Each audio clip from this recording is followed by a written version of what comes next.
नमस्कार। अफगानिस्तान में एक तरफ तालिबान के कब्जे के बाद हालात बदतर होते जा रहे हैं।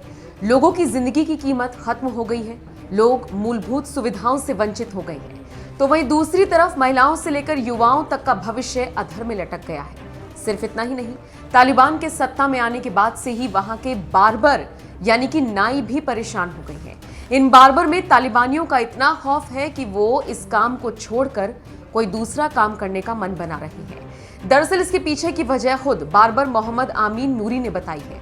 उन्होंने कहा, अब बिल्कुल काम नहीं है। पुराने सिस्टम के अनुसार हमारा काम कानून के मुताबिक नहीं था। उनका मानना है कि पुरुषों को मेकअप और टैटू कराना निषेध है। हर कोई डरा हुआ है। मैं खुद भी डरा हुआ हूँ। ये डर कहां से शुरू हुआ, ये भी आपको बताते हैं।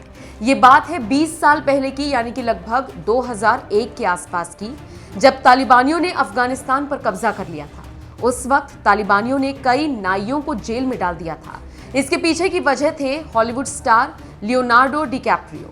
उनकी फिल्म टाइटैनिक देखने के बाद लोग उनके हेयर स्टाइल के दीवाने हो गए थे।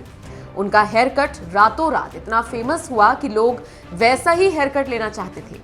हमेशा पश्चिमी संस्कृति के खिलाफ रहने वाले तालिबानियों को यह बात इतनी नागवार गुजरी कि उन्होंने कई नाइयों को जेल में डाल दिया था। तालिबानी मंत्रालय ने काबुल में बार्बर्स को नोटिस भी जारी किया था, जिसमें सख्त निर्देश थे कि अगर कोई भी विदेशी हेयर कट लेगा तो उसे बख्शा नहीं जाएगा। इतना ही नहीं, मशहूर रॉक बैंड द बीटल्स के कलाकारों जैसे हेयर कट लेने पर भी तालिबानियों ने युवाओं को पकड़कर गंजा करा दिया था। ऐसे में अब एक बार फिर नाइयों को डर लग रहा है। उनके अलावा संगीत, डांस और खेलों से जुड़े लोगों के अंदर भी डर का माहौल है। महिलाओं में तो खौफ का आलम बहुत ही है।